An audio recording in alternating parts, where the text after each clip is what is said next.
வணக்கம். ஈழத்தமிழர்கள் பிரச்சனை.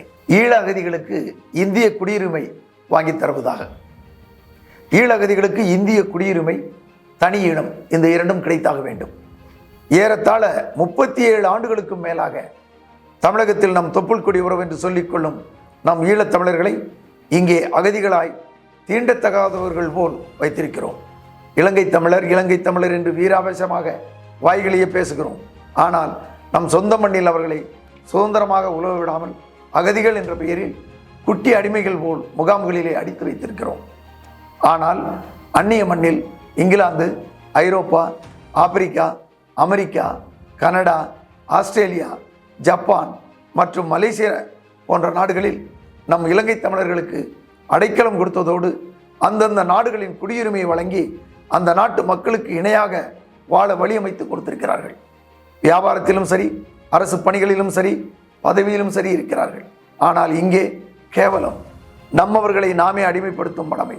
தமிழ் தலைவர்கள் என்று சொல்லிக் கொள்பவர்கள் இதற்காக ஏதாவது ஒரு நாள் போராடி இருப்பார்களா? இல்லை. இங்கே அகதிகளாக வாழும் இலங்கை தமிழர்கள் அனைவருக்கும் இரட்டை குடியுரிமை பெற்றுத்தரப்படும். அடுத்த சட்டசபை தேர்தலுக்கு பின் புதிய சட்டமன்றம் கூடும்போது முதல் தீர்மானமாக இதுவாகத்தான் இருக்க வேண்டும். தீர்மானம் போட்டதோடு நின்றுவிடாமல் தீவிரமாக மத்திய அரசுக்கு அழுத்தம் கொடுத்து விரைவாக நிறைவேற்றப்படும்.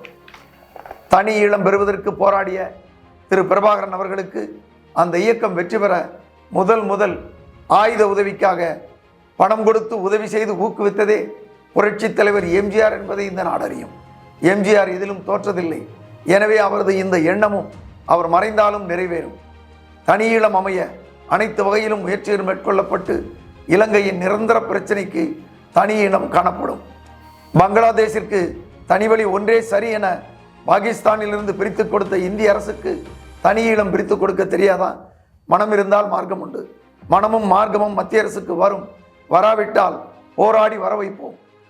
இலங்கை தமிழர்களை நமக்கு சரிநிகர் சமமாக வாழ வைப்போம். அதுவே இலங்கை அரசால் கொல்லப்பட்டு மரணமடைந்த லட்சக்கணக்கான நம் உறவுகளுக்கு நாம் செய்யும் உண்மையான அஞ்சலி. இளைஞர்கள் மனது வைத்தால் இலங்கை தமிழர்களுக்கு விடிவு காலம் நிச்சயம் பிறக்கும். நம்பிக்கையோடு போராடி வெற்றி பெறுவோம். இளைஞர்களை வாருங்கள், இலங்கை தமிழர்களை காப்போம். இந்தியாவையும் இலங்கையும் காப்பாற்ற கச்சத்தீவை மீட்போம், கச்சத்தீவை மீட்போம், கச்சத்தீவை மீட்போம். நன்றி.